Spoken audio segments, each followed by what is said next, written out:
Hi, everybody. Welcome to the Babbling Pastor Podcast, the absolute best podcast on the internet. I know you've missed us. We've been gone a couple of weeks, or maybe you didn't even notice. I'm That's Michael. probably accurate. Yeah. This is Rob. Oh, guys, how's it going? Is it going good, Rob? Is it Yeah. Yeah. It's going pretty good. okay? No complaints. No complaints. Good.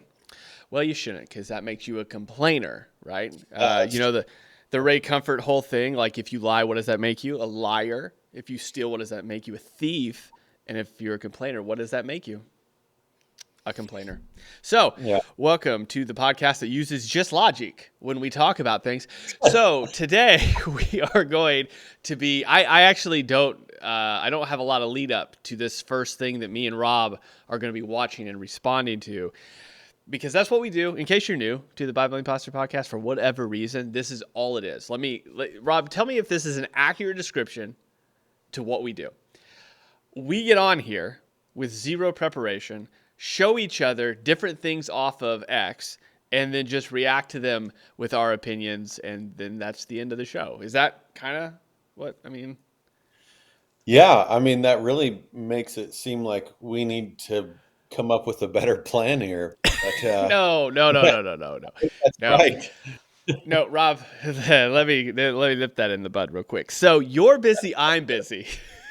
I we don't There need you to go. do that. We don't need to do that. We barely have time to record these, let alone be True. prepared for them. So, do you want to give a lead up to this at all, or do we just want to watch and go for it? I think we should just watch and go for it. Okay. Okay. It's a clip. If you're on X, it's a clip that's. I mean, it's been flooding the place for a minute. So, um, Got if it. you're on X, you've probably seen it. I Okay. guess. Yeah. Well, and see, here's the thing. I don't know the section that we're looking at. I watched this whole speech. I just don't know what Mhm. section we're looking at. So I'm interested. All right, guys, here we go. Zoran Mendade. We will prove that there is no problem too large for government to solve and no concern too small for it to care about. Okay, there we go. That was it. That's All it. right. So I'm interested because here's the thing. There's been a lot of interesting things that have come out of this whole thing. Well, I don't know if we'll get into all the topics, but so what about that clip that you were like, you know something? We need to talk about this. Let's go. What was that? So this is really what made me bookmark it in the first place, and then decide to use this one as one of the things that I sent you. It is because I think that it's a perfect display of so many in our culture. I mean, from on both sides, to be fair and frank. Um, but it's that phrase is a perfect picture of government replacing God. Mm. Um, because if he would have said um, God or Christ or something like that instead of government, you have accurate Christian doctrine, right? Um, and I think that it, particularly as we think about like socialism and communism and that kind of thing, but you even see this amongst people on the right, where uh, from time to time you'll see people kind of replace God with government, or no, I mean, I I think there's absolutely a place for Christian government, if that makes sense. And I know people have all sorts of different things that they think about that. Um, but there would be no legislation that if we say it's biblical or Christian, then it's going to be the best thing for human flourishing, right? Hmm. So in so much as that goes, I think that sure, there's a place for. I mean, the government is the deacon of the Lord, right? A minister of the Lord to punish evil and reward good and all of those things. But this statement really hit me because it's like it is the government assuming the role of God. Hmm. So Yeah. I don't know. What did you think? No. So this is I what's didn't watch the whole speech. the whole So speech was really interesting. There's actually, and I don't have it to pull it up, and it would take too long to find it and bring it up on screen. But there's actually a really interesting. Have you seen The Dark Knight, where like Bane takes over Gotham and he gives a speech on City Hall steps? yeah. So somebody took that and cut Bane's speech intercut with some of the things that Mondani said. And it was really interesting because Bane's like, we're taking it back from the ruling class and giving it to you, the people.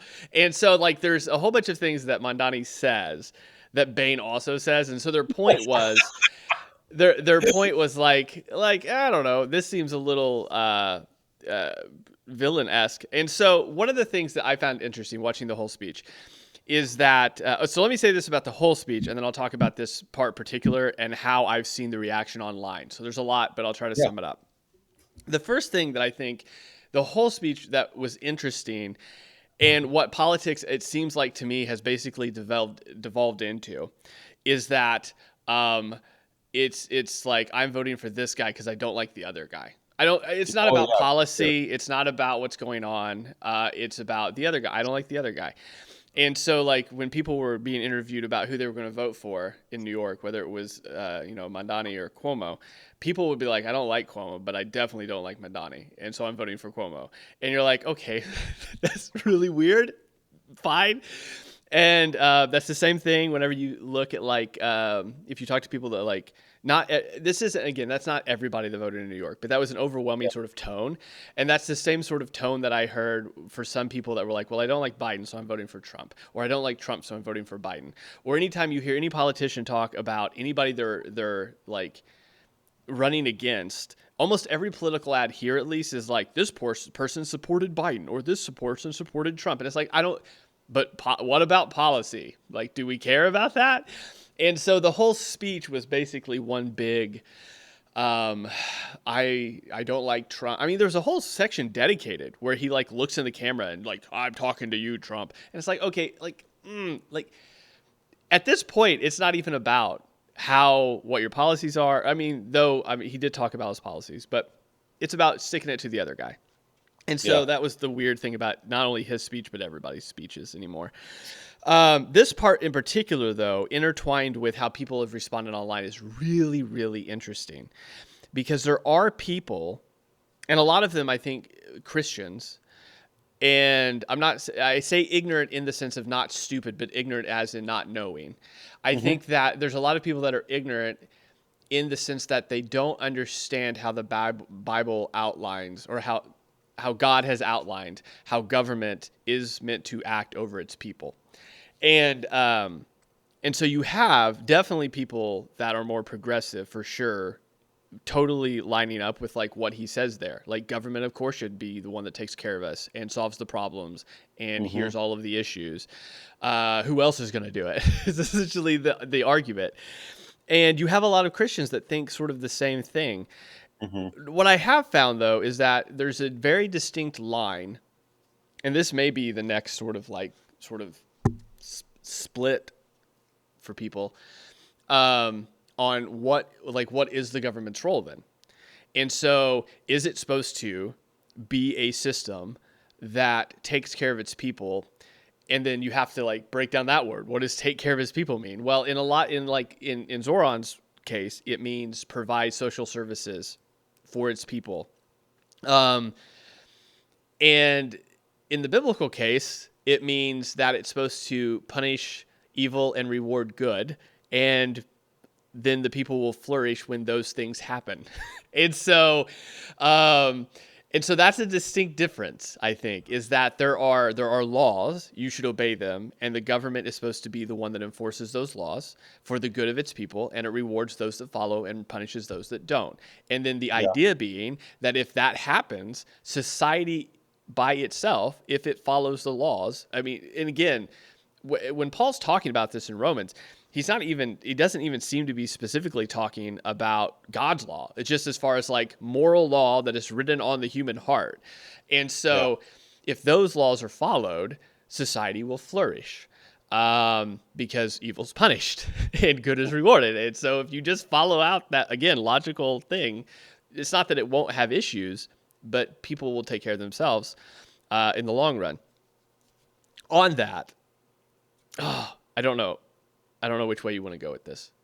There's more I have to say here, I suppose.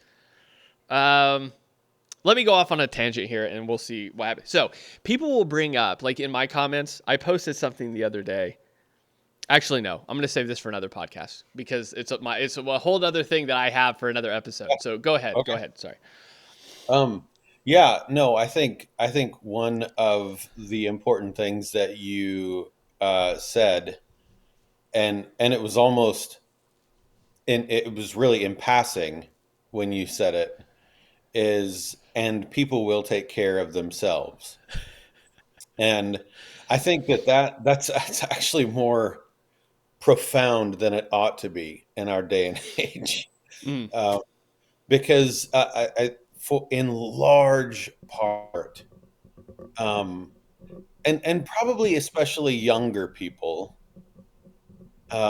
there's such sort of even an assumed dependence on the government that is looked at as good and healthy and right. And that ought not be the case.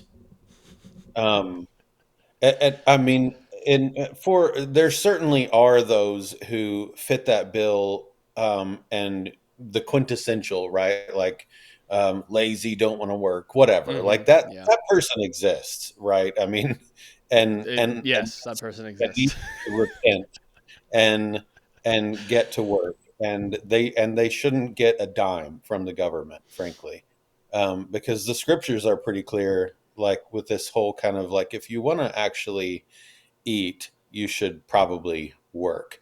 Those things go together. And although they're proverbs, you can't read proverbs and walk away going, perhaps laziness is my option, right? Yeah, I feel like that's the path. I do that.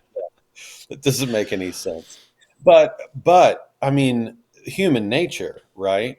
If I'm getting free things, and not having to exert energy and hard work and thinking through problems and solving, if I'm just getting free life, it's only human nature, particularly for the unsaved, and even for Christians who are battling their flesh, to fall into a situation in which we're actually, just jumping headfirst into that pool, Yeah.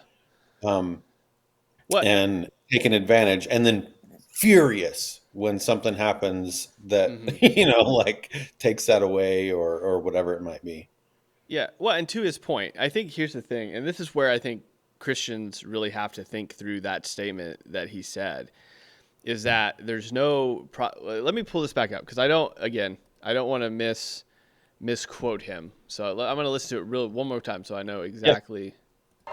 We will prove that there is no problem too large for government to solve. Okay, so again, there's this idea that who is supposed to solve the problem, right? And so it's supposed to go to government. So on that note, let's tackle that one first. There is no problem too big for government to solve. There, again, are supposed to be some problems the government solve. That is to punish evil. And so that is a pretty big junk drawer term. I mean, if we're honest about it, that could go into a lot of things. That could go into country defense. That could go into lawlessness. That could go into petty crime. I mean, there's all sorts of things that, okay, what does it look like to punish evil? So obviously that has to be sort of deciphered out a little bit. But the idea being that that is, even though it's a broad category, it is very specific as well. And so what big problems should government solve? That's where you're going to get kind of hung up on some stuff, which is also why I think that's where we could go into a whole thing about leadership, why it's important to have wise and good leadership. But the idea, I think, when he says government, there's no problem too big for government to solve, he's also talking specifically in his context, like housing cost, right? So what he's thinking when he says there's no problem, government can solve the housing cost problem. One of the things we have to think about is what does that mean, though? Government usually, when they try to solve a problem, what do they ask for? More money is what they ask for. They ask for more money to solve a problem. And so one of the things that I think we have to do when we're thinking through this in a Christian way is to say, okay, if government's trying to solve a problem, one, is it their problem to solve? And two, are they solving it in a way that actually fits within their purview, which is to punish evil or reward good? And if they're not doing either one of those things, it maybe isn't a problem that they should be solving. And so as far as housing costs, I'm not going to pretend to be some, economic expert here. But the idea, if you're trying to solve that, you have to at least say, first of all, is that a problem government should be even looking at? Why are housing costs usually, and this might show my ignorance, but if I'm understanding this right after listening to, a handful of people talk about it on, online here, a lot of it, the problem that it is high is because government caused issues in the first place, stepping into situations they shouldn't be in the first place. So you have someone that's created problems trying to solve those same problems. And so this idea of government, there's no problem. I think the two questions we have to ask is, one, is it your problem to even try to solve? And two, if it is your problem to try to solve, are you doing it in the way you're supposed to be doing it? And so what was the second thing? No concern too small for it to care about. Okay, so no concern too small. So the idea is that the government is, and this might be a faulty sort of comparison, but the government's like Moses in the Old Testament. Like, we're all coming and being like, here's the issue. We need you to solve the issue that we have. And so again, one of the things that is maybe true in that statement is that there are certain things, again, within the government's purview, that maybe they do need to be concerned about if it pertains to punishing evil or rewarding good. But what concern are we talking about here? Because here's the thing that you probably know from preaching all the time, and that I think I know from preaching some of the time, is that when I say something, I could mean one thing, and the people I'm talking to may hear something else. And so when he's up here and he's talking to them and say there's no issue or no concern too small for government not to care about, someone's like probably thinking, yeah, my food cost is too high. I need you to be concerned about that. Or, the buses, cost too much. I need you to be concerned about that. Or housing, whatever. And so the idea, I think basically what I've come down to as we've talked through this is that the two questions we have to ask is it the government's job to even care about it? And two, are they doing, if it is their job to care about, are they doing it the right way? Are they interacting with it the right way? And if it's no, then let it be controlled by the people that should be involved in it, which is the people. Or two, if it is your job, then I'm supposed to, we as the people are supposed to step in and say like, all right, we'll do it right then. And so your job is to, for example, punish evil. Great. Are you being just in your punishment of evil, or are you being wicked in it? No. You're supposed to be rewarding good. Are you rewarding good, or are you not rewarding good? And so it's one of those things where I think it's when we misunderstand the role of government, things get real wonky real fast, because we just hand things over to people that it's not even their job to do. I think, and I don't know we're already 20 minutes in, so we have a little bit of time. I think one of the issues with that is like taking care of people that need food. Not your job. But whenever you step in and do that, then it's this whole big issue to where now you have, I guarantee you by the time the video comes out, government will still be shut down. And so it's one of those things where it's like, is it your job, or are you making an issue because you're messing something up that isn't your job to do? So. Mm-hmm. Yeah. So a few things. I think Um, first, uh, I completely agree.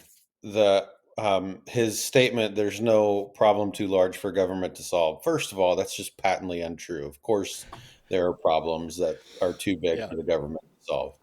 I mean, first among that list would be the human heart problem, right? So there's your first example.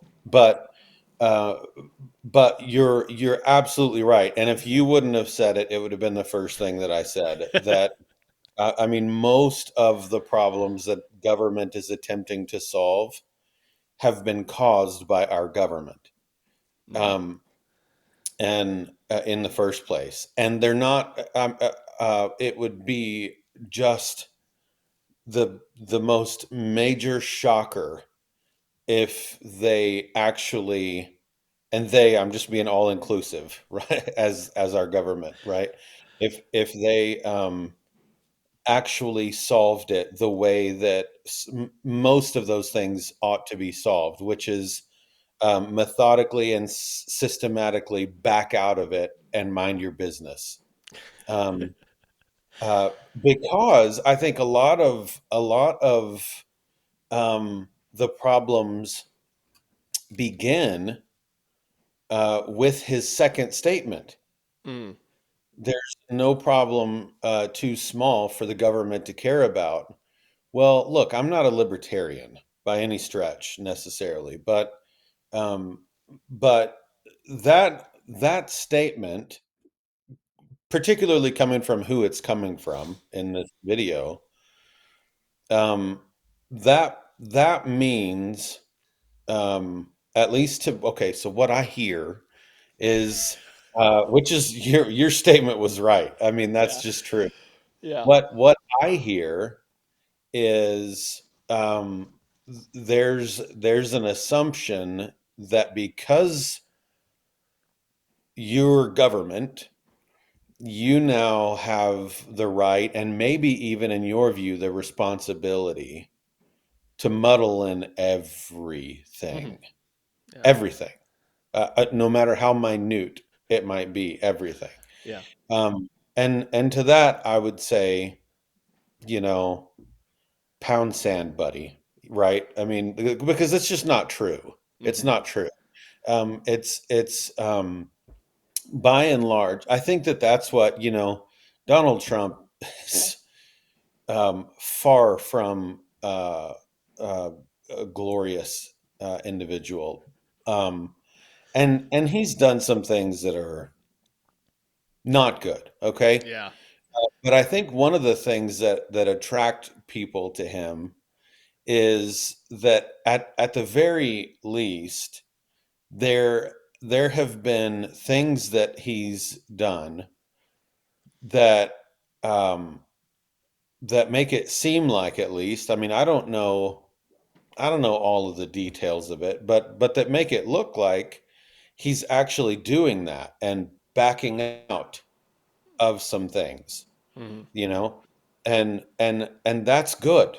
They ought to do that, whatever that looks like, right? I know as a pastor, we have people that come and ask for money and help and that sort of thing. And sometimes we help and sometimes we don't. Mhm. There was a lady who came to this has been quite a while ago now, but her, and I believe it was her son, who was an adult, came to the church, and she came in and was asking for money uh, to get somewhere, like gas money or something. They were in a car, uh, and she and I said, "Let me call a couple of elders, and I will get right back to you. Mhm. Do you have a phone number I can call you?" Um, and she said, "Well, I don't have a working phone." While her son was in the car on a phone. Okay. Yeah. So that was an immediate, "You're lying to me. I can't trust that you even need like we did not give them any money, right? The government doesn't do that. Mm. There's not there's what you end up with, and this isn't across the board. Of course, it's not, right? Hmm. But some of what you end up with is people getting assistance that shouldn't be getting any assistance, that are just taking advantage, right? And sometimes people that might need assistance that aren't getting it, that are falling through cracks or whatever it might be. Hmm. And so with all of it's too big. But thinking about it from just a church or a Christian perspective, right?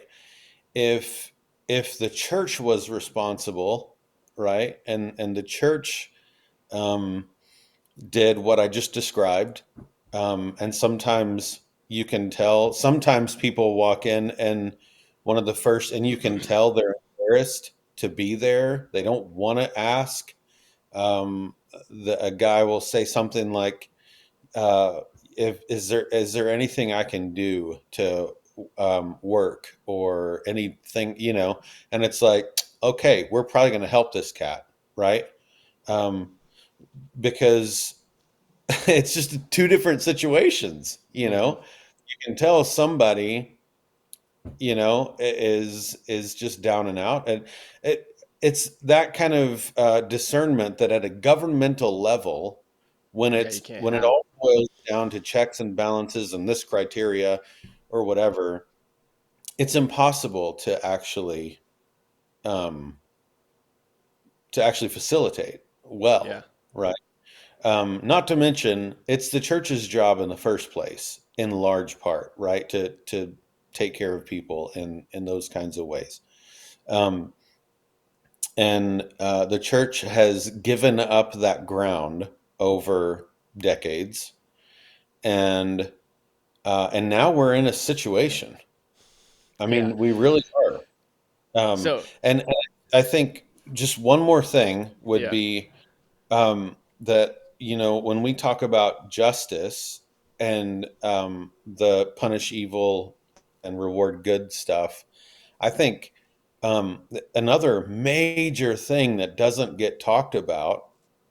I mean, it gets talked about from like the Canon Plus guys sometimes in Moscow, but then because it's coming from there, it's kind of looked at as crazy to a lot of people. Um, but it ought to be a bigger conversation.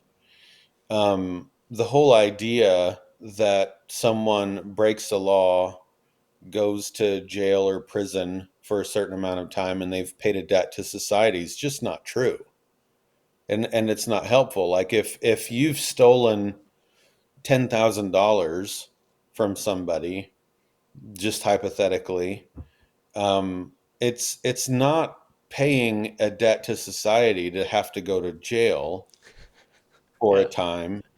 A debt to society would be some sort of program where you're being supervised, working that off and paying Yeah. them back Well, plus some, I think right? Or it comes down to the same situation of this isn't how the way. So the difference between like local communities dealing with this and the way that government takes care of it is very similar to your family. Like if your kid, right? Everybody that's got a kid knows this. If they have done something they're not supposed to do, you don't. If they, you can send them to timeout or whatever. You can whatever the punishment is, but if they get out of, let's say it's timeout, and their attitude is still crap and they're still misbehaving, you're not like, well, you've paid your debt because you don't care. You did the thing that you felt like you knew you were gonna have to do for everything to be better again. And you're probably gonna go punch your sister again. You're probably just to do that again. And so that's the same sort of mentality that there are some offenders that will do the jail time because they know that's what they have to do, and they're going to go back out and do the same thing again. And so this is where I think the disconnect is, and I do want to get into sort of a solution here without making this episode too long.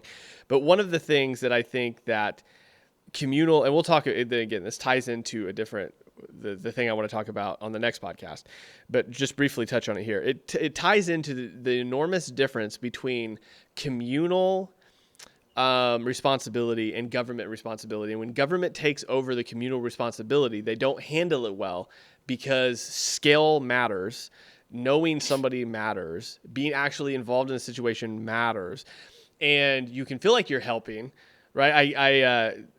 I gave this analogy the other day where I'm like, I am going to, like, the way I help and treat my kids is going to be different than the way I treat or help your kids, because your kids are your responsibility. I am going to, if you can't do something, I am going to be able to be like, all right, well, I'm going to help you, and then here's your dad again, right? Versus if you come over and you're just like, I want, like, whatever, like, okay, go talk to your parents. I'm not responsible for you. Like, and so it's one of those things where each person is responsible for their little sphere, but whenever somebody steps in, it's like, I'm going to now be responsible for your sphere.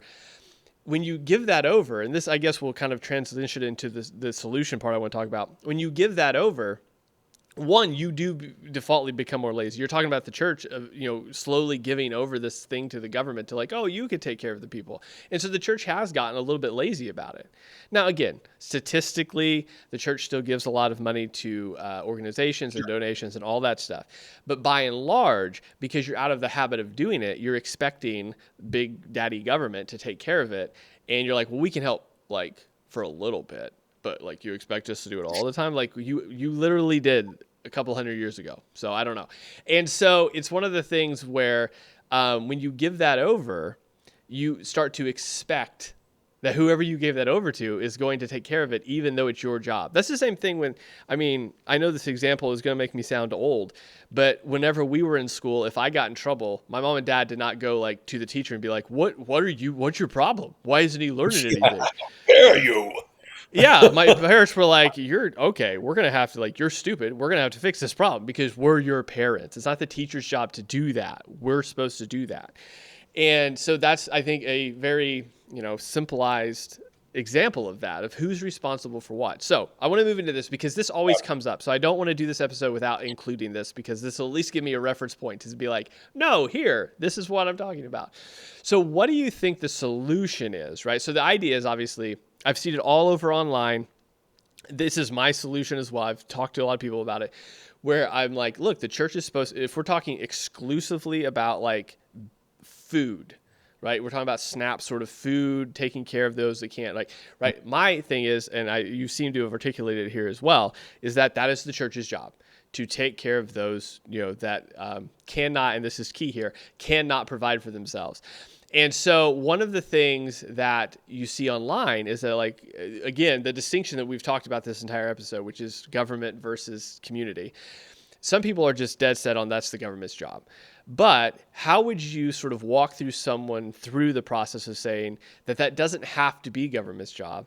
And I think that Christian communities can do that. Because here, and just to give you sort of a background of the argument I've heard, is that the argument is that the church does not have the means by which to take care of the amount of people that need to be taken care of, based upon how much the government, invests money into the program. So I think we're probably on the same page if we're going to talk through this. But let's spend about 10 minutes here or so, kind of what would be your solution in talking somebody through that? Well, look, I haven't thought as carefully about it probably as you clearly have, because you're bringing it up like this. But I think one of the things that you just said is based on the amount of money that the government is throwing at it, right? Which is clearly far more than ought to be thrown at it. Because there are a lot of people getting aid that do not need it. And need, again, like you said, is a key word, right? I think the church is more than capable, right, of taking care of that. I think that there are lots of things that I think, if I could just flip a switch and change things, that would be different. Okay.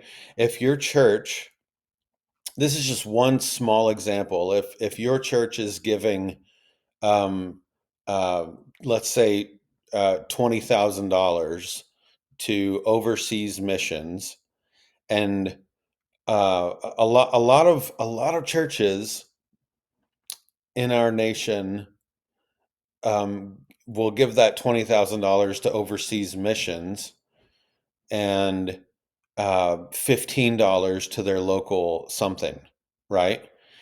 And that's freaking backwards. It's backwards. Um, it's not bad to give to overseas missions, for the and give toward the proclamation of the gospel to people groups that have been lacking. Of course, that's not. It's we ought to do that, but um, the amount of overlook, right? It actually perpetuates the problem of just let's just throw cash at something and not have to touch it with our hands, right?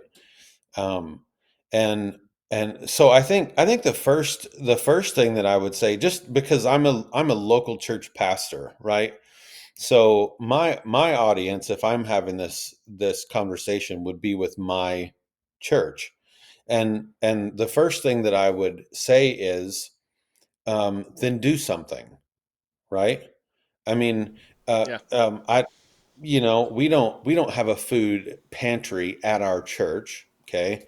Or as you and I grew up with that Yeah. terminology, but there is a local Christian food bank that we support and Hmm. give toward, that other churches do in town, and it's called the Amen Food Pantry, and um, they're pretty responsible about giving out a certain amount, and you can only come this Hmm. often, and those kinds of things, right?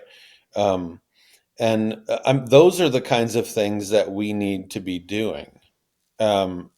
Like, and it's perfectly what would happen, particularly as we think about food, for instance. What would happen is people who have been taking advantage would be forced to begrudgingly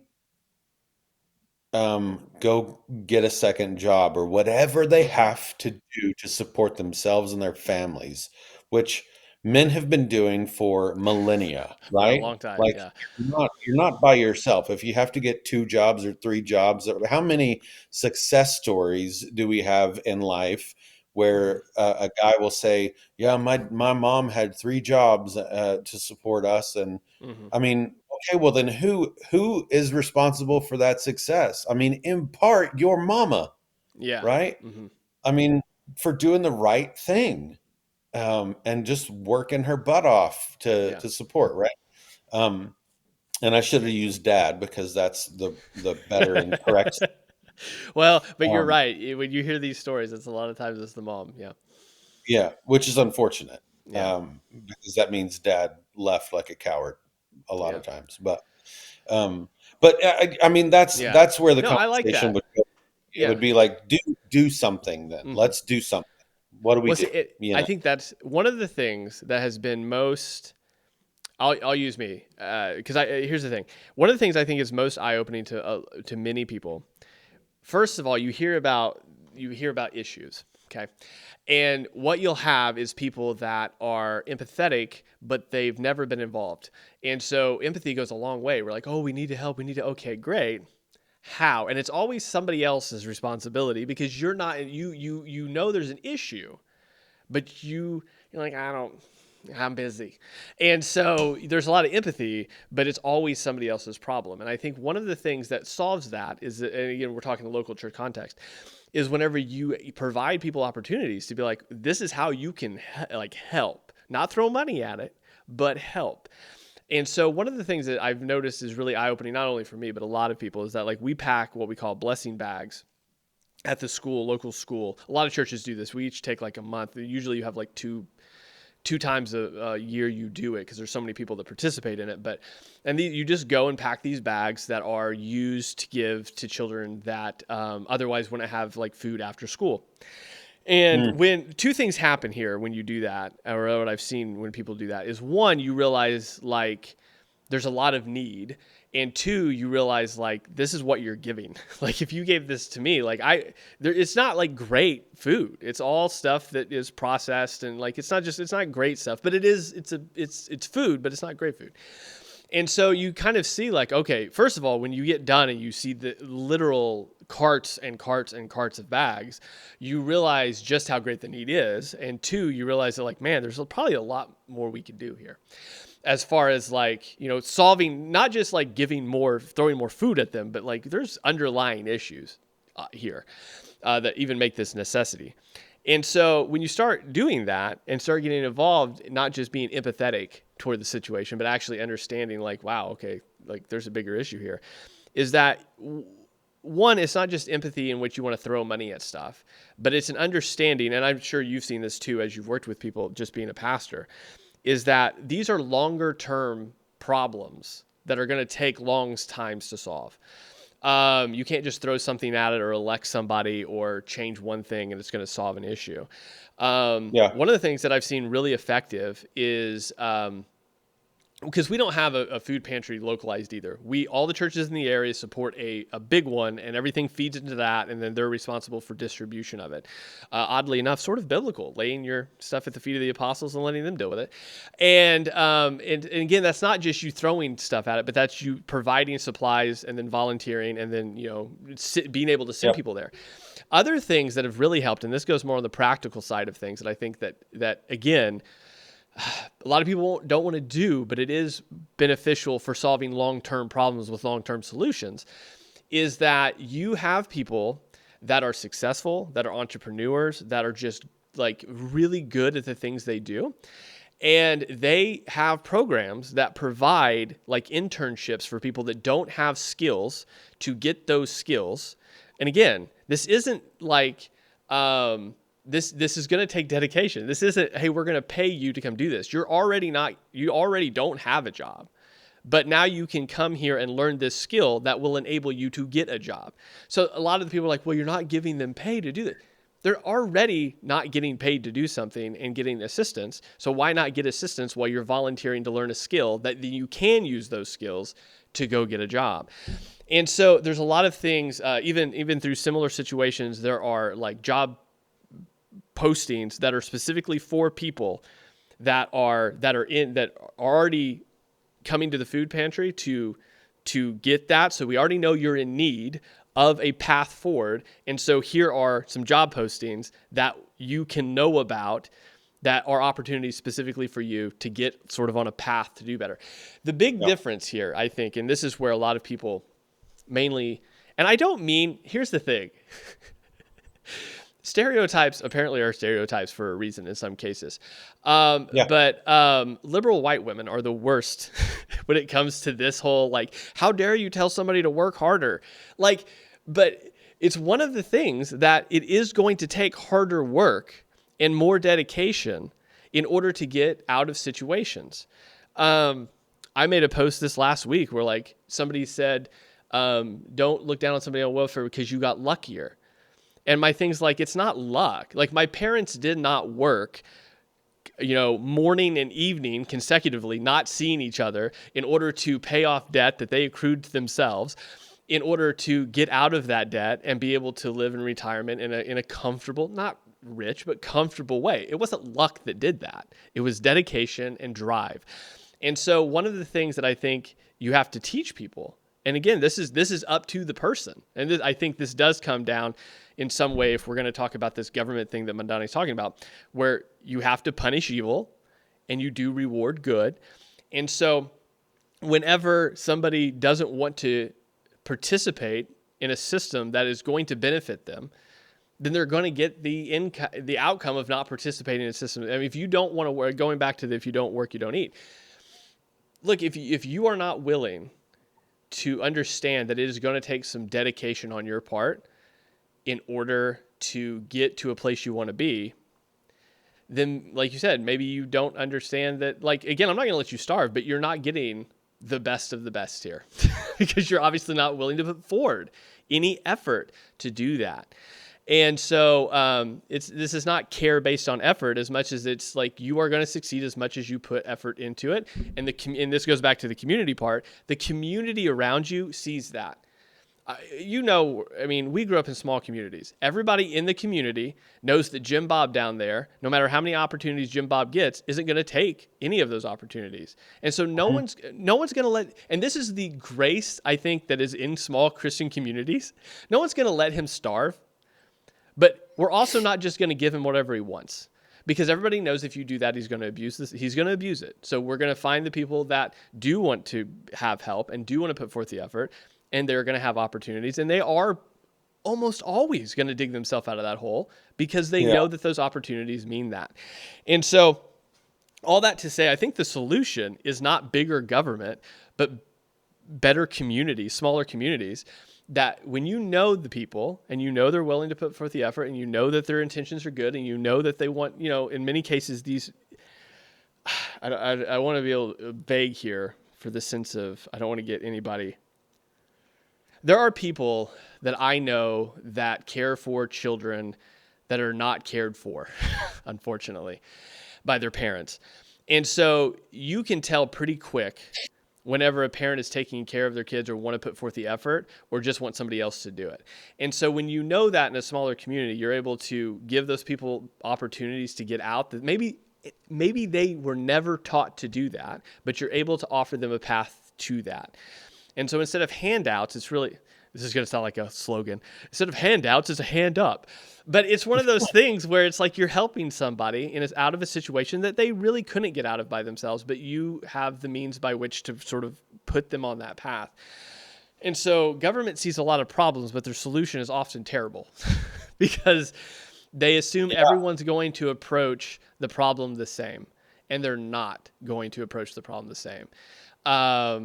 Whereas in smaller communities, they will do that. I'm sure I've sufficiently gotten myself in enough trouble with those comments. We'll talk about it in another podcast. What do you have to end here? I mean, I would wholeheartedly agree with what you're talking about, and I think the other thing that's important when you talk about Bubba, who isn't taking any opportunities or just refuses to get himself out of it. Like there's a reason that people exist that do that. And it's because far too often, not only do we not let them, we of course we don't let them starve, right? Yeah. But we do that by giving them cash or Twinkies or whatever. And I'm like, my solution would be, what does he need to stay alive? Let's give him that and nothing else, right? Because what you're going to force Bubba to do then is be in a situation where your life either has to suck or you have to do something to help fix it, right? And take some of these opportunities that you're talking about. And like, there's a reason it's called rock bottom, because you eventually hit it. Yeah. Right. And I mean, of course there's no way to like there's no statistic that is possible because it's such a large problem that goes so far now. But so there's no way to get an accurate statistic, but you have to just based on the people that I've met alone who, have this system of the government pay them somehow when it comes to assistance like that. There are people that need help. But there are a lot more people who have put themselves in situations. Okay. I'm talking about like if you've committed sexual immorality and he leaves and now you have 2 kids, then 3 kids because you're doing it as a lifestyle, then 4 kids. You shouldn't get a paycheck for that, right? That's actually rewarding evil. Yeah, Right? that's a good distinction. What we've talked about. Yeah. I think that the problem at the end of the day, for the government, going back to just the government thing, is that our government has completely like has no um, compass, let's say, as to what is morally good and what is morally evil, because I think somewhat, I don't want to denigrate churches who have been doing this faithfully. But the amount of churches who have not been speaking prophetically to their senators and their whatever, and what, um, is far greater than the amount Yeah. of churches do, right? And so what do you expect? We're being governed by people who are not being told, who have no moral compass themselves, other than whatever society deems moral, Mm-hmm. which is never going to be moral. Yeah. And we need to get back to the church, not only doing what you're talking about, but also being the voice, the Mm-hmm. loudest voice, speaking to the government. The reason that we have a lot of the laws that we have that are just a complete joke, like Obergefell and all of these things that have come and taken place, is because those are the loudest people. Yeah. No, that's true. Mm-hmm. I mean, at the end of the, so what would happen if God's people were all of a sudden the loudest people on a regular, sustained, can't ignore it basis, speaking into the ears of the government, at all levels, local to national? I mean, you would see a different country. Mm-hmm. Well, but you can't get too political, Rob. Not in the church. Don't do that. That is, oh, we don't have time to respond to that. No, we don't. All right, guys. Thank you for if you've made it this far. First of all, thank you for making it this far. That's a I don't know if a reward, but that's a good job, I suppose. Gold star Yeah, to you. yeah. Let us know what you thought below. I don't, obviously, this could go on for hours as far as solutions and all of that. Hopefully, we at least touched on that, tapped on that, poked it at it a little bit. Let us know what you thought below, and we'll talk to you next time. Which basically, I'll end with this episode. This, I feel, is really part one to the second thing I have, which will be part. It's sort of a continuation a little bit. Hey, check out next week. Talk to you then. Bye. Later. Babylon